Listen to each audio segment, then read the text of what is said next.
Welcome students. ਅੱਜ ਆਪਾਂ 12ਵੀਂ ਜਮਾਤ ਦੇ ਪਹਿਲੇ ਲੈਸਨ ਦਾ ਅਗਲਾ ਪਾਰਟ ਕਰਾਂਗੇ। ਕੱਲ ਆਪਾਂ MS ਵਰਡ ਬਾਰੇ ਜਾਣਕਾਰੀ ਲਈ ਸੀ, ਸੋ ਉਸੇ ਲੜੀ ਨੂੰ ਅੱਗੇ ਵਧਾਉਂਦੇ ਹੋਏ ਅੱਜ ਆਪਾਂ ਸ਼ੁਰੂ ਕਰਾਂਗੇ MS excel separate sheet software. So ਆਪਾਂ ਕੱਲ ਜਾਣਕਾਰੀ ਲਈ ਸੀ ਆਪਾਂ ਕਿ ਕਿਸ ਤਰੀਕੇ ਦੇ ਨਾਲ ਜਿਹੜਾ MS ਆਫਿਸ ਦੀ ਵਰਤੋਂ ਕਰਕੇ ਅਸੀਂ ਆਪਣੇ ਆਫਿਸ ਦੇ ਕੰਮਾਂ ਨੂੰ ਆਸਾਨੀ ਨਾਲ ਮੈਨੇਜ ਕਰ ਸਕਦੇ ਹਾਂ। ਸੋ ਬਹੁਤ ਸਾਰੀਆਂ ਚੀਜ਼ਾਂ ਆਪਾਂ MS ਵਰਡ ਦੇ ਵਿੱਚ ਪੜ੍ਹੀਆਂ ਕਿ ਅਸੀਂ ਆਪਣੇ ਡਾਕੂਮੈਂਟ ਨੂੰ ਕਿਸ ਤਰ੍ਹਾਂ ਤਿਆਰ ਕਰਦੇ ਹਾਂ।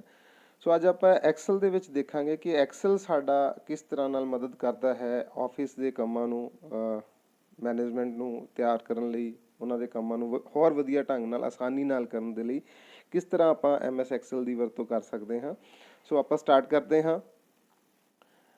Microsoft Excel is a powerful electronic spreadsheet program used to create results, doing mathematical calculations and representing data in pictorial views with the help of chart. So students, ਜਿੱਦਾਂ ਕਿ ਆਪਾਂ ਇਹਦੇ ਵਿੱਚ ਜਾਣ ਪਾ ਰਹੇ ਹਾਂ ਕਿ ਸਾਡੀਆਂ ਜਿਹੜੀਆਂ ਮੈਥੇਮੈਟੀਕਲ ਕੈਲਕੂਲੇਸ਼ਨਸ ਨੇ ਉਹਨੂੰ ਕਰਨ ਦੇ ਲਈ ਔਰ ਆਪਣੇ ਉਸ ਮੈਥੇਮੈਟੀਕਲ ਕੈਲਕੂਲੇਸ਼ਨ ਦੇ ਰਾਹੀਂ ਆਪਣੇ ਜਿਹੜੀਆਂ ਰਿਪੋਰਟਸ ਨੂੰ ਮਤਲਬ ਚਾਰਟ ਬਣਾ ਕੇ ਪੇਸ਼ ਕਰਨ ਦੇ ਲਈ ਆਪਾਂ ਡਾਇਗਰਾਮੈਟਿਕਲੀ ਪੇਸ਼ ਕਰਨ ਦੇ ਲਈ ਆਪਾਂ MS ਐਕਸਲ ਦੀ ਵਰਤੋਂ ਕਰਦੇ ਹਾਂ। We can use it to automate accounting work, organize data and perform a wide variety of tasks.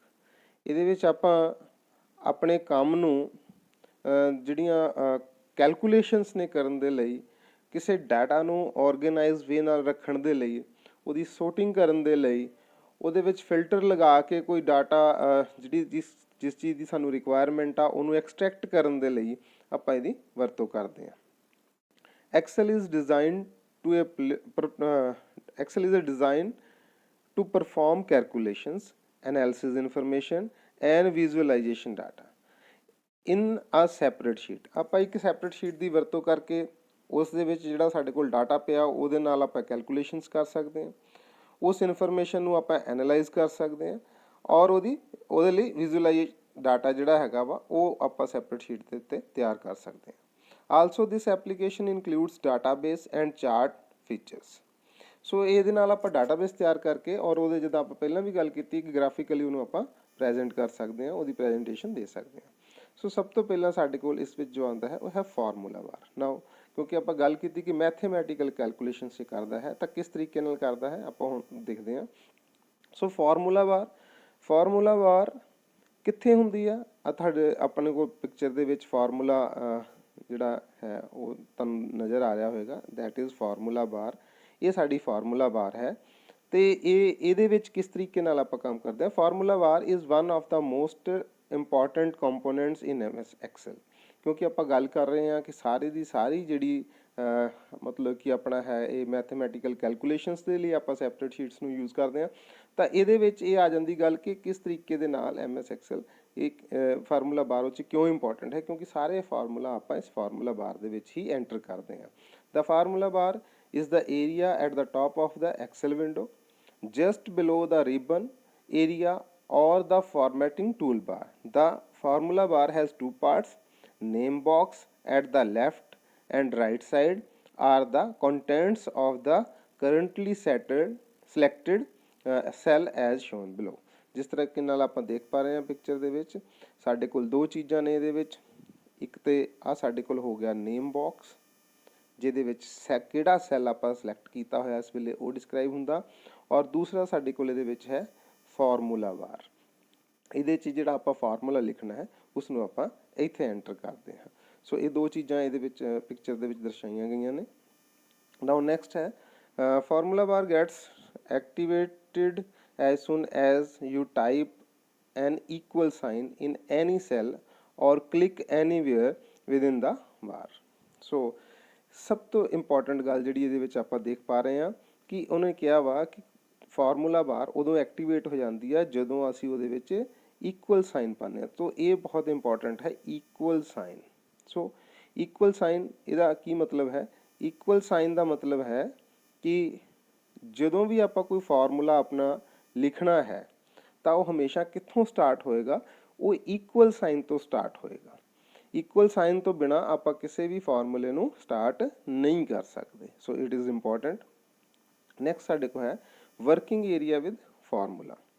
So Microsoft Excel is an electronic spreadsheet that automates the calculations involved in school result, grading and students fees etc.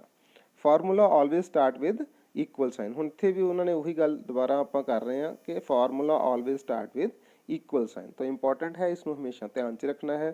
ਔਰ ਇਹ one word ਜਾਂ multiple choice question answer ਦੇ ਵਿੱਚ ਸਵਾਲ ਵੀ ਬਣ ਸਕਦਾ ਹੈ ਕਿ ਫਾਰਮੂਲਾ ਜਿਹੜਾ ਵਾ ਉਹ ਕਿੱਥੋਂ ਸਟਾਰਟ ਹੁੰਦਾ ਹੈ, ਤਾਂ ਉਹਨੂੰ ਧਿਆਨ ਰੱਖਣਾ ਆਪਾਂ ਇਕੁਅਲ ਸਾਈਨ ਤੋਂ ਸਟਾਰਟ ਹੁੰਦਾ ਹੈ। Excel can perform the mathematical calculation for you.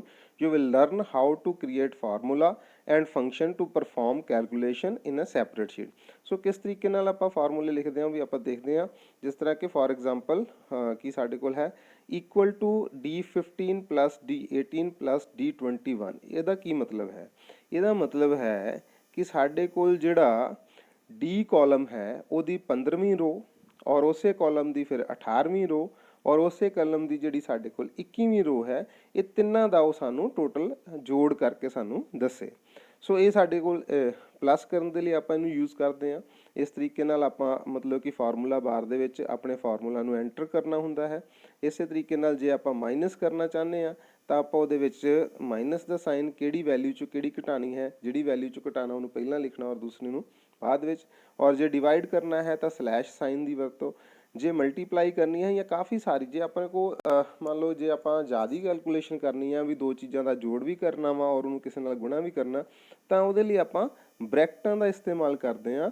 Bracket ਦੇ ਵਿੱਚ ਇਹ ਉਸੇ ਤਰੀਕੇ ਨਾਲ ਆਪਾਂ ਯੂਜ਼ ਕਰਦੇ ਹਾਂ ਜਿਸ ਤਰੀਕੇ ਨਾਲ ਆਪਾਂ ਬੌਡਮਾਸ ਫਾਰਮੂਲਾ ਮੈਥ ਦੇ ਵਿੱਚ ਅਪਲਾਈ ਹੁੰਦਾ। ਸਿਮਿਲਰਲੀ ਆਪਾਂ ਆਪਣੇ ਫਾਰਮੂਲਾ ਨੂੰ ਫਾਰਮੂਲਾ ਬਾਰ ਦੇ ਵਿੱਚ ਇੱਥੇ ਐਂਟਰ ਕਰਦੇ ਹਾਂ ਔਰ ਜੋ ਵੀ ਆਪਾਂ ਫਾਰਮੂਲਾ ਬਾਰ 'ਚ ਐਂਟਰ ਕਰਦੇ ਹਾਂ ਉਸ ਦੇ ਅਕੋਰਡਿੰਗ ਉਹ ਸਾਨੂੰ ਉਹਦੇ ਰਿਜ਼ਲਟਸ ਦਿੰਦਾ ਹੈ। ਸੋ ਨੈਕਸਟ ਹੈ ਸਾਡੇ ਕੋਲ ਮੈਥਮੈਟੀਕਲ ਆਪਰੇਟਰ ਫॉर ਫਾਰਮੂਲਾ। ਸਾਡੇ ਕੋਲ ਕਿਹੜੇ ਆਪਰੇਟਰ ਨੇ ਜਿਹੜੇ ਆਪਾਂ ਯੂਜ਼ ਕਰਦੇ ਨੇ ਫਾਰਮੂਲਾ ਤਿਆਰ ਕਰਨ ਦੇ ਲਈ। ਤਾਂ ਉਹਦੇ ਵਿੱਚ ਹੈ ਸਾਡੇ ਕੋਲ ਇਕੁਅਲ ਟੂ, ਕਿਉਂਕਿ ਆਪਾਂ ਪਹਿਲਾਂ ਵੀ ਗੱਲ ਕੀਤੀ ਜਿਹੜਾ ਫਾਰਮੂਲਾ ਹੈ ਉਹ ਸਟਾਰਟ ਕਿੱਥੋਂ ਹੁੰਦਾ, ਇਕੁਅਲ ਟੂ ਤੋਂ। ਤੋ ਇਕੁਅਲ ਟੂ ਲਗਾ ਕੇ ਫਿਰ ਆਪਾਂ ਬਾਕੀ ਸਾਰੇ ਜਿਹੜੇ ਆਪਣੇ ਮਤਲਬ ਕਿ ਜੋ ਵੀ ਆਪਰੇਟਰਸ ਨੇ ਉਹਨਾਂ ਨੂੰ ਯੂਜ਼ ਕਰਨਾ। ਪਲੱਸ ਸਾਈਨ ਜਿਹੜਾ ਹੈ ਉਹ ਐਡੀਸ਼ਨ ਦੇ ਲਈ ਯੂਜ਼ ਕਰਦੇ ਹਾਂ, ਮਾਈਨਸ ਸਾਈਨ ਨੂੰ ਸਬਟ੍ਰੈਕਸ਼ਨ ਲਈ, ਐਸਟਰਿਕ ਸਾਈਨ ਨੂੰ ਆਪਾਂ ਮਲਟੀਪਲੀਕੇਸ਼ਨ ਲਈ, ਸਲੈਸ਼ ਨੂੰ ਆਪਾਂ ਕਰਦੇ ਹਾਂ ਡਿਵੀਜ਼ਨ ਦੇ ਲਈ, ਐਕਸਪੋਨੈਂਟ ਸਾਈਨ ਨੂੰ ਆਪਾਂ ਯੂਜ਼ ਕਰਦੇ ਹਾਂ ਪਾਵਰ ਦੇਣ ਦੇ ਲਈ। So very important students please ਇਹ 'ਤੇ ਧਿਆਨ ਦਿਓ।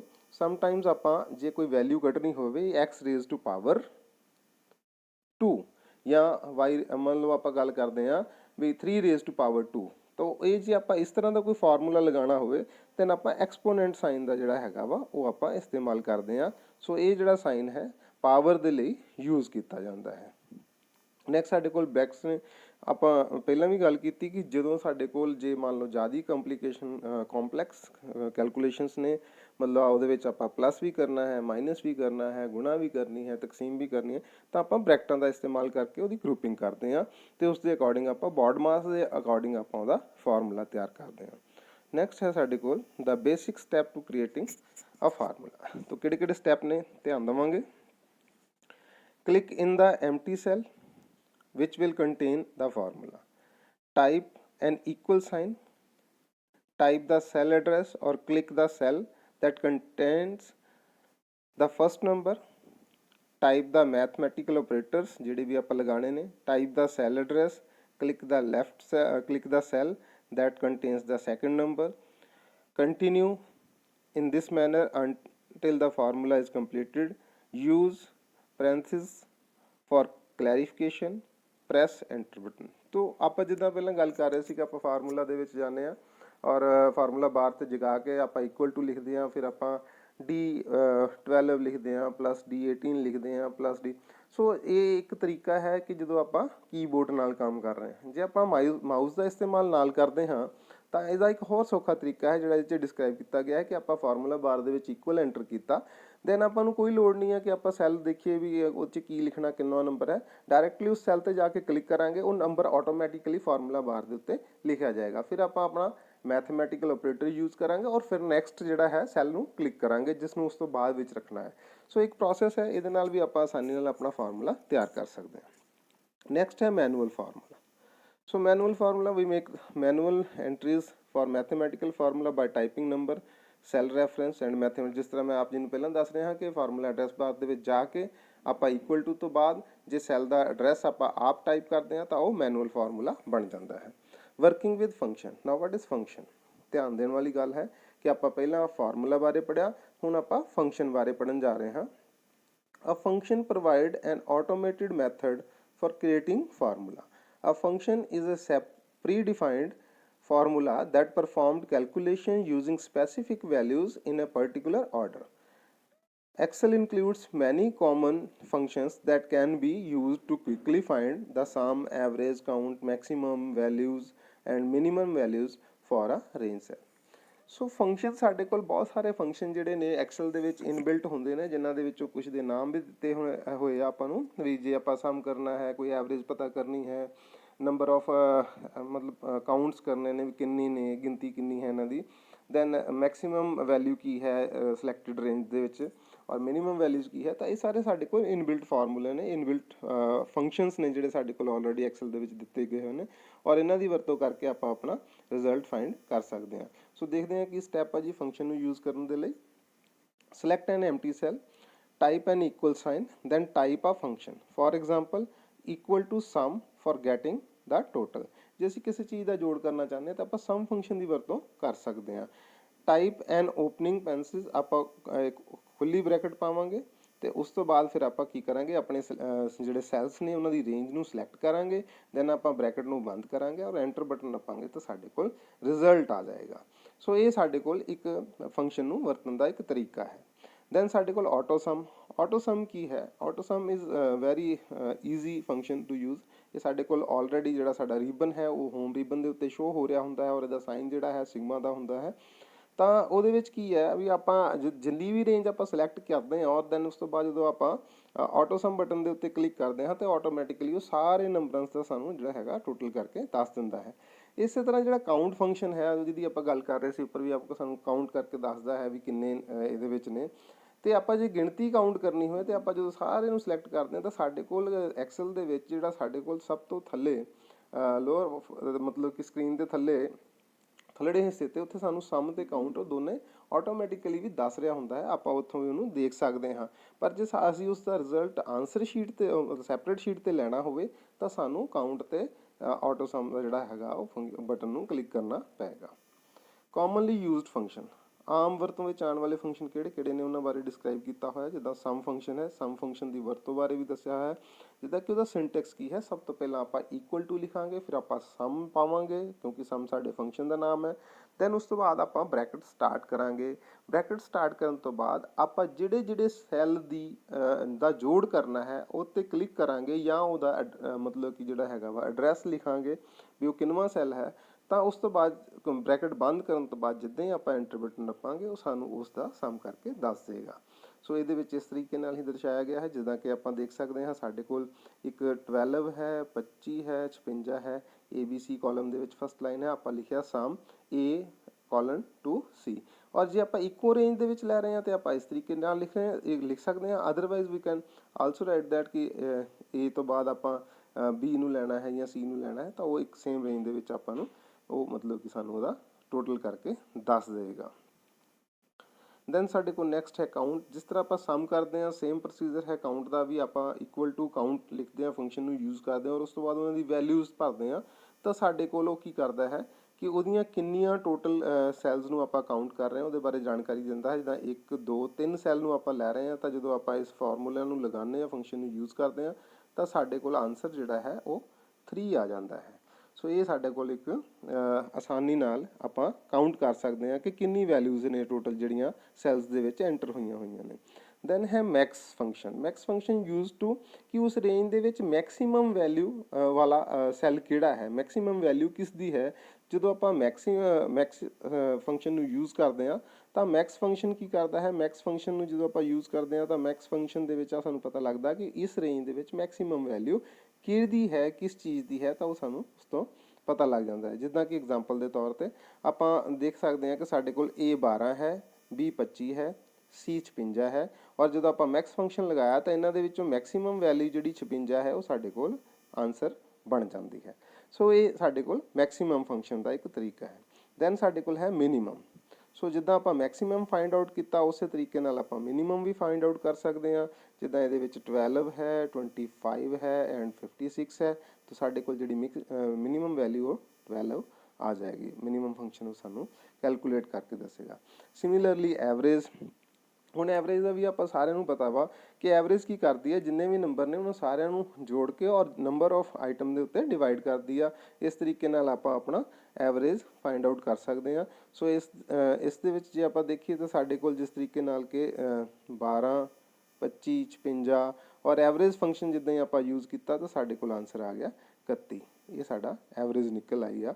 ਆਟੋਮੈਟਿਕਲੀ ਫੰਕਸ਼ਨਸ ਨੇ ਇਹਨੂੰ ਮਤਲਬ ਕਿ ਸਾਨੂੰ ਆਨਸਰ ਦੇ ਦੇਣਾ ਹੁੰਦਾ ਹੈ ਨਾ। ਕੁਝ ਸਾਡੇ ਕੋਲ ਹੋਰ ਫੰਕਸ਼ਨਸ ਹੁੰਦੇ ਨੇ ਜਿੱਦਾਂ ਨਾਓ ਫੰਕਸ਼ਨ ਦਾ ਕੀ ਕੰਮ ਹੈ, ਜੇ ਆਪਾਂ ਨਾਓ ਫੰਕਸ਼ਨ ਯੂਜ਼ ਕਰਦੇ ਹਾਂ ਇਕੁਅਲ ਟੂ ਨਾਓ ਲਿਖ ਕੇ ਦੋ ਖਾਲੀ ਮਤਲਬ ਬ੍ਰੈਕਟ ਓਪਨ ਕਰਕੇ ਬ੍ਰੈਕਟ ਬੰਦ ਕਰਦੇ ਹਾਂ ਤੇ ਇਹ ਸਾਨੂੰ ਕਰੰਟ ਡੇਟ, ਅੱਜ ਦੀ ਡੇਟ ਤੇ ਟਾਈਮ ਦੱਸ ਦੇਗਾ ਵੀ ਅੱਜ ਕਿੰਨੀ ਡੇਟ ਹੈ ਔਰ ਕਿੰਨਾ ਟਾਈਮ ਹੈ। ਇਸੇ ਤਰੀਕੇ ਨਾਲ ਸਾਡੇ ਕੋਲ ਟੂਡੇ ਫੰਕਸ਼ਨ ਜਿਹੜਾ ਹੈ ਉਹ ਸਾਨੂੰ ਕਰੰਟ ਡੇਟ ਦੱਸੇਗਾ। ਇਹ ਸਿਰਫ ਡੇਟ ਦੇ ਲਈ, ਜੇ ਡੇਟ ਟਾਈਮ ਦੋਨੇ ਪਤਾ ਕਰਨਾ ਹੋਵੇ ਤਾਂ ਇਕੁਅਲ ਟੂ ਨਾਓ। ਦੈਨ ਸਾਡੇ ਕੋਲ ਕੌਨਕੇਟਨੇਟ ਫੰਕਸ਼ਨ ਹੈ, ਬਹੁਤ ਇੰਪੋਰਟੈਂਟ ਹੈ, ਬਹੁਤ ਜ਼ਿਆਦਾ ਇਹਦੀ ਲੋੜ ਪੈਂਦੀ ਹੈ। ਵਿਦਿਆਰਥੀ ਬਿਲਕੁਲ ਧਿਆਨ ਨਾਲ ਇਹਨੂੰ ਦੇਖਣ। ਇਹ ਫੰਕਸ਼ਨ ਕੀ ਕੰਮ ਕਰਦਾ ਹੈ, ਇਹ ਫੰਕਸ਼ਨ ਸਾਡਾ ਦੋ ਵੱਖ-ਵੱਖ ਸੈੱਲ ਦੇ ਵਿੱਚ ਪਈ ਮਤਲਬ ਕਿ ਚੀਜ਼ਾਂ ਨੂੰ ਇੱਕ ਸੈੱਲ ਦੇ ਵਿੱਚ ਇਕੱਠਾ ਕਰ ਦਿੰਦਾ ਹੈ। ਫੋਰ ਐਗਜ਼ਾਮਪਲ ਮੰਨ ਲਵੋ ਕਿ ਮਤਲਬ ਇੱਕ ਕਾਲਮ ਦੇ ਵਿੱਚ ਆਪਾਂ ਬੱਚੇ ਦਾ ਨਾਮ ਲਿਖਿਆ ਹੋਇਆ, ਫਸਟ ਨੇਮ ਲਿਖਿਆ ਹੋਇਆ, ਸੈਕੰਡ ਕਾਲਮ ਦੇ ਵਿੱਚ ਸਾਡੇ ਕੋਲ ਕਿਸੇ ਸਟੂਡੈਂਟ ਦਾ ਮਿਡਲ ਨੇਮ ਲਿਖਿਆ ਹੋਇਆ ਔਰ ਥਰਡ ਕਾਲਮ ਦੇ ਵਿੱਚ ਸਾਡੇ ਕੋਲ ਮੰਨ ਲਓ ਉਹਦਾ ਲਾਸਟ ਨੇਮ ਲਿਖਿਆ ਹੋਇਆ। ਬਟ ਸਾਨੂੰ ਰਿਕੁਆਇਰ ਹੈ ਕਿ ਉਹਦਾ ਪੂਰਾ ਨਾਮ ਇੱਕ ਸੈੱਲ ਦੇ ਵਿੱਚ ਇਕੱਠਾ ਆਵੇ, ਤਾਂ ਆਪਾਂ ਉਸ ਨੂੰ ਇਸ ਤਰੀਕੇ ਨਾਲ ਯੂਜ਼ ਕਰਦੇ ਹਾਂ। ਉਹਦੇ ਲਈ ਕੌਨਕੇਟਨੇਟ ਮੈਥਡ ਨੂੰ ਯੂਜ਼ ਕਰਦੇ ਹਾਂ ਔਰ ਉਹ ਕੀ ਕਰਦਾ ਹੈ, ਉਹ ਸਾਨੂੰ ਇੱਦਾਂ ਉਹਨੂੰ ਇਕੱਠਾ ਕਰਕੇ ਦੇ ਦਿੰਦਾ ਹੈ। ਫੋਰ ਐਗਜ਼ਾਮਪਲ ਜਿੱਦਾਂ ਸਾਡੇ ਕੋਲ ਹੈ ਇੱਕ A ਸੈੱਲ ਦੇ ਵਿੱਚ ਹੈਲੋ ਲਿਖਿਆ, B ਦੇ ਵਿੱਚ ਸਟੂਡੈਂਟ। ਜਦੋਂ ਆਪਾਂ ਕੌਨਕੇਟਨੇਟ ਮੈਥਡ ਨੂੰ ਯੂਜ਼ ਕਰਾਂਗੇ ਤਾਂ ਉਹ ਕੀ ਕਰੇਗਾ, ਉਹ ਉਸ ਨੂੰ ਪੂਰੇ ਨੂੰ ਹੈਲੋ ਸਟੂਡੈਂਟ ਕਰਕੇ ਸਾਡੇ ਕੋਲ ਆਨਸਰ ਦੇ ਦੇਗਾ। ਸਿਮਿਲਰਲੀ ਸਾਡੇ ਕੋਲ ਨੈਕਸਟ ਹੈ ਅਪਰ। ਜੇ ਆਪਾਂ ਆਪਣੇ ਟੈਕਸਟ ਨੂੰ ਸਾਰੇ ਦੇ ਸਾਰੇ ਟੈਕਸਟ ਨੂੰ ਅਪਰ ਕੇਸ ਵਿੱਚ ਬਦਲਣਾ ਹੋਵੇ ਤੇ ਆਪਾਂ ਅਪਰ ਫੰਕਸ਼ਨ ਨੂੰ ਯੂਜ਼ ਕਰਦੇ ਹਾਂ ਔਰ ਉਹ ਪੂਰੇ ਜੇ ਆਪਾਂ ਨੂੰ ਕਿਸੇ ਵੀ ਫਾਰਮ 'ਚ ਲਿਖਿਆ ਹੈ ਤਾਂ ਸਾਰੇ ਜਿੰਨੇ ਵੀ ਸਾਡੇ ਕੋਲ ਡਿਜਿਟਸ ਨੇ ਉਹਨਾਂ ਨੂੰ ਅਪਰ ਕੇਸ 'ਚ ਬਦਲ ਦੇਗਾ। ਸਿਮਿਲਰਲੀ ਸਾਡੇ ਕੋਲ ਪ੍ਰੋਪਰ ਹੈ। ਪ੍ਰੋਪਰ ਦੇ ਵਿੱਚ ਕੀ ਹੈ, ਪ੍ਰੋਪਰ ਦੇ ਵਿੱਚ ਜੇ ਆਪਾਂ ਸਾਰੇ ਵੱਡੇ ਅੱਖਰ ਲਿਖੇ ਹੋਏ ਆ ਤਾਂ ਉਹ ਉਸ ਨੂੰ ਸਿਸਟਮੈਟਿਕਲੀ ਮਤਲਬ ਕਿ ਕਰ ਦੇਗਾ, ਪਹਿਲੇ ਅੱਖਰ ਨੂੰ ਵੱਡਾ ਔਰ ਬਾਕੀ ਅੱਖਰਾਂ ਨੂੰ ਛੋਟਾ ਕਰ ਦੇਗਾ। ਨੈਕਸਟ ਸਾਡੇ ਕੋਲ ਇਹਦੇ ਵਿੱਚ ਲੋਅਰ ਫੰਕਸ਼ਨ ਵੀ ਆਉਂਦਾ ਹੈ। ਲੋਅਰ ਫੰਕਸ਼ਨ ਕੀ ਕਰਦਾ, ਉਹ ਸਾਰੇ ਕੇਸਿਸ ਨੂੰ ਲੋਅਰ ਦੇ ਵਿੱਚ ਕਨਵਰਟ ਕਰ ਦਿੰਦਾ ਹੈ। ਸਿਮਿਲਰਲੀ ਇਸ ਤਰ੍ਹਾਂ ਦੇ ਸਾਡੇ ਕੋਲ ਫੰਕਸ਼ਨ ਹੈ। ਨੈਕਸਟ ਸਾਡੇ ਕੋਲ ਹੈ relation operator and conditional and logical functions. ਇਹ ਸਾਡੇ ਕੋਲ ਕੀ ਨੇ, equal to, greater than equal to, less than equal to or not equal to. ਇਹ ਫੰਕਸ਼ਨਸ ਸਾਡੇ ਜਿਹੜੇ ਨੇ ਇਹਨਾਂ ਦੀ ਵਰਤੋਂ ਆਪਾਂ ਜਦੋਂ ਆਪਾਂ ਕੰਡੀਸ਼ਨਸ ਕੋਈ ਸੈਟਿਸਫਾਈ ਕਰਾਉਂਦੇ ਹਾਂ ਜਾਂ ਕੋਈ ਰਿਜ਼ਲਟਸ ਤਿਆਰ ਕਰਦੇ ਹਾਂ ਜਾਂ ਕੋਈ ਡਾਟਾ ਇਸ ਤਰ੍ਹਾਂ ਦਾ ਤਿਆਰ ਕਰਦੇ ਹਾਂ ਜਿਹਦੇ ਵਿੱਚ ਕਈ ਸਾਰੀਆਂ ਕੰਡੀਸ਼ਨਸ ਨੇ ਔਰ ਉਹ ਕੰਡੀਸ਼ਨਾਂ ਨੂੰ ਆਪਾਂ ਚੈੱਕ ਕਰਵਾਉਂਦੇ ਹਾਂ। ਜੇ ਕੰਡੀਸ਼ਨ ਸੈਟਿਸਫਾਈ ਹੁੰਦੀ ਆ ਤਾਂ ਫਿਰ ਉਹ ਉਸ ਤਰੀਕੇ ਦਾ ਸਾਨੂੰ ਰਿਜ਼ਲਟ ਦਿੰਦਾ ਹੈ। ਆਓ ਦੇਖਦੇ ਹਾਂ। For example if function. Now if function ਇਹ ਯੂਜ਼ਡ ਕਿਸ ਲਈ ਯੂਜ਼ ਕੀਤਾ ਜਾਂਦਾ ਹੈ। ਮੰਨ ਲਓ ਆਪਾਂ ਇੱਕ ਐਕਸਲ ਸ਼ੀਟ ਦੇ ਵਿੱਚ ਇੱਕ ਡਾਟਾ ਲਿਆ ਜਿਹਦੇ ਵਿੱਚ ਵਿਦਿਆਰਥੀਆਂ ਦੇ ਮਾਰਕਸ ਲਏ ਨੇ ਔਰ ਜੇ ਆਪਾਂ ਕੋਈ ਕੰਡੀਸ਼ਨ ਦਿੰਦੇ ਹਾਂ ਕਿ if student got greater than 33% marks, ਮੰਨ ਲਓ ਉਸਨੇ 33 ਜਾਂ 33 ਤੋਂ ਵੱਧ ਨੰਬਰ ਲਏ ਨੇ ਤਾਂ ਉਸਦੇ ਅੱਗੇ ਪਾਸ ਲਿਖਿਆ ਆਵੇ, ਅਦਰਵਾਈਜ਼ ਉਸਦੇ ਅੱਗੇ ਫੇਲ ਲਿਖਿਆ ਆਵੇ। ਤੇ ਆਪਾਂ ਉਹਦੇ ਲਈ ਕੀ ਫੰਕਸ਼ਨ ਯੂਜ਼ ਕਰਾਂਗੇ, ਇਕੁਅਲ ਟੂ ਇਫ ਸੈੱਲ ਅੱਗੇ ਸੈੱਲ ਦਾ address greater than equal to 33 or then comma, double coat ਦੇ ਵਿੱਚ ਆਪਾਂ ਪਾਵਾਂਗੇ pass comma fail, this function will cell. ਔਰ ਇਹ ਸਾਨੂੰ ਕੀ ਦੱਸੇਗਾ ਕਿ ਬੱਚਾ ਪਾਸ ਹੈ ਕਿ ਫੇਲ ਹੈ। ਇਹ ਸਾਡੇ ਕੋਲ ਇੱਕ ਤਰੀਕਾ ਹੈ ਜਿਹਦੇ ਨਾਲ ਆਪਾਂ ਆਪਣੇ ਮਤਲਬ ਕਿ ਇਫ ਫੰਕਸ਼ਨ ਨੂੰ ਯੂਜ਼ ਕਰ ਸਕਦੇ ਹਾਂ। ਦੈਨ ਹੈ ਸਮ ਇਫ। ਸਮ ਇਫ ਦਾ ਮਤਲਬ ਹੈ ਕਿ ਪਹਿਲਾਂ ਉਹ ਟੋਟਲ ਕਰੇਗਾ ਦੈਨ ਉਹ ਕੰਡੀਸ਼ਨ ਚੈੱਕ ਕਰੇਗਾ। ਮੰਨ ਲਓ ਆਪਣੇ ਕੋਲ ਇੱਕ ਤੋਂ ਵੱਧ ਸਬਜੈਕਟ ਦੇ ਨੰਬਰ ਨੇ ਔਰ ਫਿਰ ਉਸ ਤੋਂ ਪਹਿਲਾਂ ਉਸ 'ਤੇ ਆਪਾਂ ਮਤਲਬ ਕੰਡੀਸ਼ਨ ਲਗਾਉਣੀ ਹੈ ਤਾਂ ਉਹ ਪਹਿਲਾਂ ਸਾਰਿਆਂ ਦਾ ਟੋਟਲ ਕਰੇ ਦੈਨ ਉਸ ਤੋਂ ਬਾਅਦ ਕੰਡੀਸ਼ਨ ਨੂੰ ਚੈੱਕ ਕਰੇਗਾ। ਇਹ ਸਾਡੇ ਕੋਲ ਸਮ ਇਫ ਦਾ ਫਾਰਮੂਲਾ ਹੈ। ਕਾਊਂਟ ਇਫ, ਇਹ ਜਿੱਦਾਂ ਆਪਾਂ ਪਹਿਲਾਂ ਕਾਊਂਟ ਕਰੇਗਾ, ਫਿਰ ਉਹ ਇਫ ਦਾ ਫਾਰਮ ਕੰਡੀਸ਼ਨ ਨੂੰ ਸੈਟੀਸਫਾਈ ਕਰਾਏਗਾ, ਦੈਨ ਉਸ ਤੋਂ ਬਾਅਦ ਸਾਡੇ ਕੋਲ ਰਿਜ਼ਲਟ ਦੇਗਾ।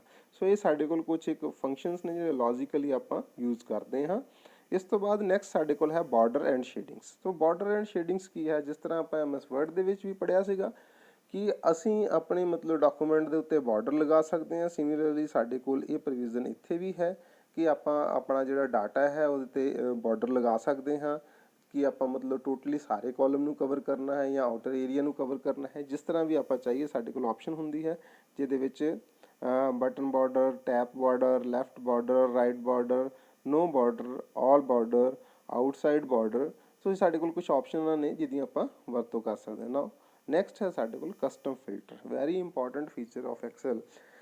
ਸਮਟਾਈਮ ਸਾਡੇ ਕੋਲ ਕੋਈ ਡਾਟਾ ਹੁੰਦਾ ਹੈ ਔਰ ਉਹਦੇ ਵਿੱਚ ਬਹੁਤ ਜ਼ਿਆਦਾ ਡਾਟਾ ਹੁੰਦਾ ਹੈ, ਸਾਨੂੰ ਮਤਲਬ ਕਿ ਔਰ ਉਹਦੇ ਵਿੱਚ ਸਾਨੂੰ ਮੰਨ ਲਓ ਆਪਾਂ ਪੂਰੇ ਪੰਜਾਬ ਦੀ ਗੱਲ ਕਰਦੇ ਹਾਂ ਕਿ ਸਟੂਡੈਂਟਸ ਦਾ ਡਾਟਾ ਸਾਡੇ ਕੋਲ ਆਇਆ ਔਰ ਪੂਰੇ ਪੰਜਾਬ ਦਾ ਡਾਟਾ ਸਾਨੂੰ ਦੇ ਦਿੱਤਾ ਗਿਆ, ਬਟ ਸਾਨੂੰ ਤਾਂ ਰਿਕਵਾਇਰਡ ਹੈ ਸਿਰਫ ਤੇ ਸਿਰਫ ਵੀ ਇਹ ਸਾਡੇ ਸਕੂਲ ਦੇ ਵਿਦਿਆਰਥੀਆਂ ਦਾ ਡਾਟਾ ਕੀ ਹੈ। ਨਾਓ ਆਪਾਂ ਕੀ ਕਰਾਂਗੇ, ਆਪਾਂ ਉਹਦੇ ਵਿੱਚ ਦੋ ਕਾਲਮ ਨੂੰ ਚੈੱਕ ਕਰਾਂਗੇ। ਸਭ ਤੋਂ ਪਹਿਲਾ ਕਾਲਮ ਆਪਾਂ ਚੈੱਕ ਕਰਾਂਗੇ, ਡਿਸਟ੍ਰਿਕਟ ਤੇ ਜਾਵਾਂਗੇ ਔਰ ਡਿਸਟ੍ਰਿਕਟ ਦੇ ਵਿੱਚ ਜਾ ਕੇ ਆਪਾਂ ਉੱਤੇ ਫਿਲਟਰ ਲਗਾਵਾਂਗੇ। ਫਿਲਟਰ ਲਗਾ ਕੇ ਸਾਡੇ ਕੋਲ 23 ਜ਼ਿਲ੍ਹਿਆਂ ਦੀ ਲਿਸਟ ਆ ਜਾਏਗੀ। 23 ਜ਼ਿਲ੍ਹਿਆਂ ਦੀ ਲਿਸਟ 'ਚ ਅਸੀਂ ਆਪਣਾ ਜ਼ਿਲ੍ਹਾ ਚੂਜ਼ ਕਰਾਂਗੇ। ਆਪਣੇ ਜ਼ਿਲ੍ਹੇ ਨੂੰ ਚੂਜ਼ ਕਰਨ ਤੋਂ ਬਾਅਦ ਜਦੋਂ ਆਪਾਂ ਫਿਲਟਰ ਨੂੰ ਦੇਖਾਂਗੇ ਤਾਂ ਸਿਰਫ ਸਾਡੇ ਜ਼ਿਲ੍ਹੇ ਦਾ ਡਾਟਾ ਉੱਥੇ ਆ ਜਾਏਗਾ। ਨਾਓ ਹੁਣ ਆਪਾਂ ਸੈਕੰਡ ਫਿਲਟਰ ਜਿਹੜਾ ਹੈ ਉਹ ਕਿੱਥੇ ਯੂਜ਼ ਕਰਨਾ, ਸੈਕੰਡ ਫਿਲਟਰ ਆਪਾਂ ਸਕੂਲਸ ਵਾਲੇ ਕਾਲਮ ਤੇ ਜਾਵਾਂਗੇ। ਉਹਦੇ ਵਿੱਚ ਆਪਾਂ ਆਪਣੇ ਸਕੂਲ ਦਾ ਜਿਹੜਾ ਨੇਮ ਹੈ ਉਹਨੂੰ ਕਲਿੱਕ ਕਰਾਂਗੇ ਤਾਂ ਉਸ ਤੋਂ ਬਾਅਦ ਜੋ ਰਿਜ਼ਲਟਸ ਸ਼ੀਟ ਤੇ ਸ਼ੋ ਹੋਣਗੇ ਉਹ ਸਾਡੇ ਸਕੂਲ ਦੇ ਆ ਜਾਣਗੇ। ਇਹ ਸਾਡਾ ਫਿਲਟਰ ਦਾ ਕੰਮ ਹੁੰਦਾ ਹੈ। ਹੁਣ ਇਹ ਕੰਮ ਕਿਸ ਤਰ੍ਹਾਂ ਕਰਦਾ ਹੈ, ਕਿਸ ਤਰ੍ਹਾਂ ਆਪਾਂ ਫਿਲਟਰ ਲਗਾ ਸਕਦੇ ਹਾਂ। So select the data tab, then click the filter command. Drop down arrow will appear the header cell for each column. Click the top down arrow for the column we want to filter for subject. The filter menu will appear. Custom auto filter dialog box will appear. Select filter criteria and type its value. The data will be filtered by the selected text filter as shown the following figure. तो किस तरीके नाल ਆਪਾਂ ਇੱਥੇ ਦੇਖ ਸਕਦੇ ਹਾਂ ਕਿ ਜਿਸ ਤਰੀਕੇ ਨਾਲ ਇਹਦੇ ਵਿੱਚ ਆ ਦੇਖੋ ਉਹਨਾਂ ਨੇ ਰੋਲ ਨੰਬਰ ਦੇ ਉੱਤੇ ਜਦੋਂ ਫਿਲਟਰ ਲੱਗ ਜਾਂਦਾ ਹੈ ਤਾਂ ਉਹ ਸੈੱਲ ਦੇ ਉੱਤੇ ਇਸ ਤਰ੍ਹਾਂ ਦਾ ਇੱਕ ਡ੍ਰੌਪ ਡਾਊਨ ਐਰੋ ਬਣ ਜਾਂਦਾ ਹੈ। ਇਸ ਤੋਂ ਸਾਨੂੰ ਪਤਾ ਲੱਗਦਾ ਹੈ ਕਿ ਇਸ ਕਾਲਮ ਦੇ ਉੱਤੇ ਫਿਲਟਰ ਲੱਗਾ ਹੋਇਆ ਹੈ। ਜਦੋਂ ਆਪਾਂ ਇਸ ਡ੍ਰੌਪ ਡਾਊਨ ਐਰੋ ਦੇ ਉੱਤੇ ਕਲਿੱਕ ਕਰਦੇ ਹਾਂ ਤਾਂ ਸਾਡੇ ਕੋਲ ਜਿਹੜਾ ਉਹਦੇ ਨਾਲ ਸਿਲੈਕਟਡ ਜਿੰਨੀਆਂ ਵੀ ਉਹਦੇ ਵਿੱਚ ਐਂਟਰੀਆਂ ਨੇ ਉਹ ਸਾਰੀਆਂ ਸ਼ੋ ਹੋਣ ਲੱਗ ਪੈਂਦੀਆਂ ਨੇ। ਉਹਨਾਂ ਦੇ ਵਿੱਚੋਂ ਆਪਾਂ ਆਪਣੇ ਜ਼ਰੂਰਤ ਦੇ ਅਕੋਰਡਿੰਗ ਦਾ ਡਾਟਾ ਜਿਹੜਾ ਹੈ ਉਹ ਆਪਾਂ ਕੱਢ ਲੈਣਾ ਹੁੰਦਾ ਹੈ। ਜਿੱਦਾਂ ਮੰਨ ਲਓ ਇਹਦੇ ਵਿੱਚ ਉਹਨਾਂ ਨੇ ਮੈਥ ਦੇ ਉੱਤੇ ਸੋਰਟਿੰਗ ਲਗਾਈ ਹੈ ਤਾਂ ਉਹਨਾਂ ਨੇ ਸਿਰਫ ਕੀ ਕੀਤਾ ਹੈ ਕਿ ਮੈਥ ਨੂੰ ਉਹਨਾਂ ਨੇ ਸੋਰਟ ਕੀਤਾ ਹੈ, ਸੌਰੀ ਮੈਥ ਤੇ ਫਿਲਟਰ ਲਗਾਇਆ ਹੈ ਤਾਂ ਮੈਥ ਦੇ ਜਿਹੜੇ ਬੱਚੇ ਨੇ ਉਹਨਾਂ ਨੂੰ ਫਿਲਟਰ ਕਰਕੇ ਬਿਲਕੁਲ ਵੱਖਰਾ ਕਰ ਦਿੱਤਾ ਹੈ। ਜਦੋਂ ਆਪਾਂ ਕਿਸੇ ਕਾਲਮ ਦੇ ਉੱਤੇ ਫਿਲਟਰ ਨੂੰ ਐਂਟਰ ਕਰਦੇ ਹਾਂ ਜਾਂ ਉਹਦੀ ਇੰਪਲੀਮੈਂਟੇਸ਼ਨ ਕਰਦੇ ਹਾਂ ਤਾਂ ਉਸ ਦਾ ਜਿਹੜਾ ਸਾਈਨ ਹੈ ਉਹ ਬਾਕੀਆਂ ਨਾਲੋਂ ਬਦਲ ਕੇ ਇਸ ਤਰ੍ਹਾਂ ਦਾ ਹੋ ਜਾਂਦਾ। ਜਿਸ ਤਰ੍ਹਾਂ ਆਪਾਂ ਦੇਖ ਸਕਦੇ ਕਿ ਇੱਥੇ ਡ੍ਰੌਪ ਡਾਊਨ ਐਰੋ ਹੈ ਐਂਡ ਉਹ ਜਿਹੜਾ ਸਾਡੇ ਕੋਲ ਹੈ ਉੱਥੇ ਸਾਡੇ ਕੋਲ ਫਿਲਟਰ ਦੇ ਵਿੱਚ ਉਹਦਾ ਜਿਹੜਾ ਨਿਸ਼ਾਨ ਹੈ ਡ੍ਰੌਪ ਡਾਊਨ ਐਰੋ ਦੀ ਜਗ੍ਹਾ ਤੇ ਜਿੱਦਾਂ ਇੱਥੇ ਡ੍ਰੌਪ ਡਾਊਨ ਐਰੋ ਹੈ ਤਾਂ ਇੱਥੇ ਉਹ ਫਿਲਟਰ ਦਾ ਨਿਸ਼ਾਨ ਬਣ ਗਿਆ ਹੈ। ਫਿਲਟਰ ਦਾ ਨਿਸ਼ਾਨ ਕੁਝ ਇਸ ਤਰ੍ਹਾਂ ਦਾ ਮਤਲਬ ਕਿ ਉਹ ਸਾਡੇ ਕੋਲ ਬਣ ਜਾਂਦਾ ਹੈ।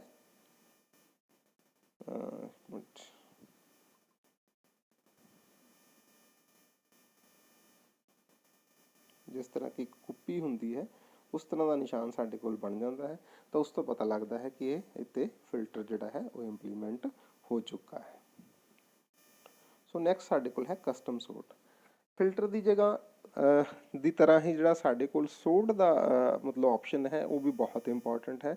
ਕਈ ਵਾਰ ਸਾਡੇ ਕੋਲ ਜਦੋਂ ਬਹੁਤ ਵੱਡਾ ਡਾਟਾ ਹੁੰਦਾ ਹੈ ਔਰ ਆਪਾਂ ਉਹਦੀ ਸੋਰਟਿੰਗ ਕਰਨੀ ਹੁੰਦੀ ਹੈ, ਸਿਰਫ ਆਪਣੇ ਕੰਮ ਦਾ ਡਾਟਾ ਉਸ 'ਚੋਂ ਐਕਸਟਰੈਕਟ ਕਰਨਾ ਹੁੰਦਾ ਹੈ, ਤੋ ਉਹ ਆਪਾਂ ਕਿਸ ਤਰ੍ਹਾਂ ਕਰਦੇ ਹਾਂ। ਸਮਟਾਈਮ ਸਾਨੂੰ ਡਾਟਾ ਦੀ ਲੋਡ ਜਿਹੜੀ ਆ ਉਹ ਹੋ ਸਕਦਾ ਅਲਫਾਬੈਟਿਕਲੀ ਹੋਵੇ, ਮਤਲਬ ਕਿ ਸਾਰੇ A ਵਾਲੇ ਬੱਚੇ ਨਾਮ ਵਾਲੇ ਬੱਚੇ ਉੱਪਰ ਆ ਜਾਣ ਫਿਰ B ਵਾਲੇ ਆਉਣ ਫਿਰ, ਜਾਂ ਸਮਟਾਈਮ ਸਾਡੇ ਕੋਲ ਇਸ ਤਰ੍ਹਾਂ ਦੀ ਵੀ ਰਿਕੁਆਇਰਮੈਂਟ ਹੋ ਸਕਦੀ ਹੈ ਕਿ ਆਪਾਂ ਜਿੱਦਾਂ ਹੁਣ ਜੇ ਆਪਾਂ ਰਿਜ਼ਲਟ ਤਿਆਰ ਕਰਦੇ ਪਏ ਹਾਂ ਤਾਂ ਜਿਸ ਬੱਚੇ ਦੇ ਨੰਬਰ ਸਭ ਤੋਂ ਜ਼ਿਆਦਾ ਨੇ, ਹਾਈਐਸਟ ਨੰਬਰ ਨੇ, ਉਹ ਸਭ ਤੋਂ ਉੱਪਰ ਆ ਜਾਣ, ਲੋਐਸਟ ਨੰਬਰ ਜਿਹੜੇ ਨੇ ਸਭ ਤੋਂ ਥੱਲੇ ਆ ਜਾਣ, ਜਾਂ ਲੋਐਸਟ ਸਭ ਤੋਂ ਉੱਪਰ ਆ ਜਾਣ ਤੇ ਹਾਈਐਸਟ ਸਭ ਤੋਂ ਥੱਲੇ ਚਲੇ ਜਾਣ। ਤਾਂ ਉਸ ਕੰਮ ਦੇ ਲਈ ਆਪਾਂ ਕਸਟਮ ਸੋਰਟ ਦੀ ਵਰਤੋਂ ਕਰਦੇ ਹਾਂ।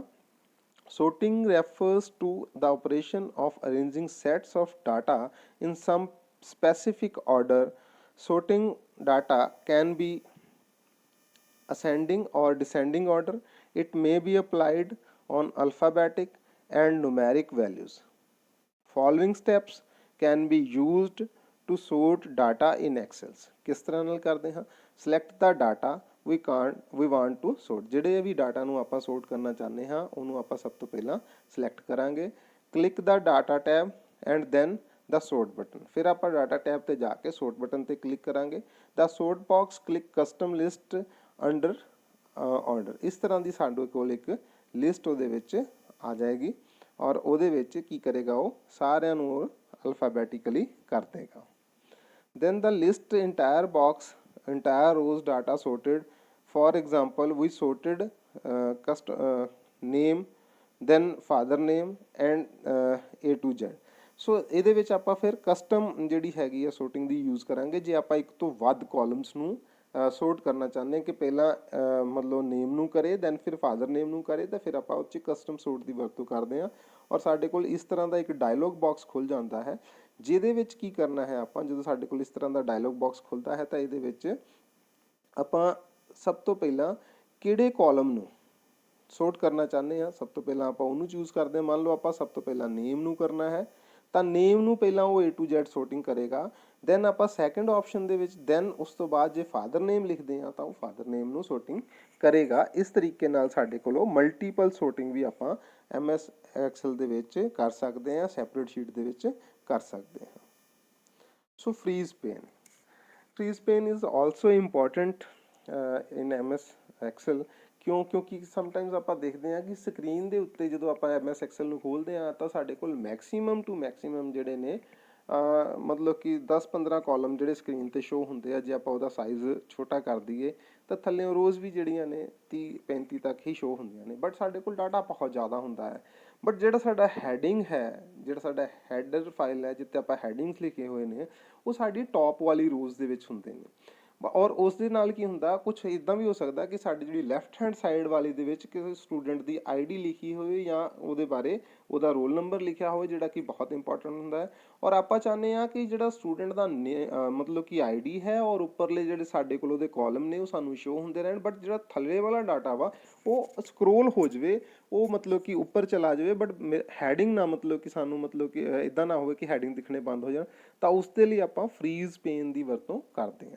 ਹੁਣ ਇਹਦੇ ਲਈ ਆਪਾਂ ਕਰਨਾ ਕੀ ਹੁੰਦਾ ਹੈ, ਜਿਸ ਵੀ ਕਾਲਮ ਤੱਕ ਆਪਾਂ ਮਤਲਬ ਕਿ ਆਪਾਂ ਨੂੰ ਚੀਜ਼ਾਂ ਵਿਜ਼ੀਬਲ ਚਾਹੀਦੀਆਂ ਆਪਾਂ ਉਸ ਤੋਂ ਅਗਲੇ ਸੈੱਲ ਦੇ ਵਿੱਚ ਲਿਜਾ ਕੇ ਸੈੱਲ ਨੂੰ ਕਲਿੱਕ ਕਰਦੇ ਹਾਂ. ਦੈਨ ਉਸ ਤੋਂ ਬਾਅਦ ਆਪਾਂ ਫਰੀਜ਼ ਪੇਨ ਦੇ ਉੱਤੇ ਕਲਿੱਕ ਕਰਦੇ ਹਾਂ ਤਾਂ ਉਹ ਕੀ ਕਰਦਾ ਹੈ ਉਸ ਤੋਂ ਆਊਟਰ ਸਾਈਡ ਦੇ ਉੱਤੇ ਜਿੰਨਾ ਵੀ ਮਤਲਬ ਕਿ ਡਾਟਾ ਹੈ ਉਹ ਉਸ ਨੂੰ ਫਰੀਜ਼ ਕਰ ਦਿੰਦਾ ਹੈ.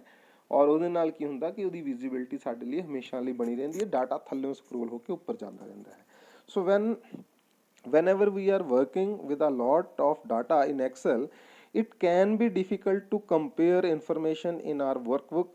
Fortunately, Excel includes several tools that make it easier to view content from different parts of our workbook at the same time, such as the ability to freeze pen.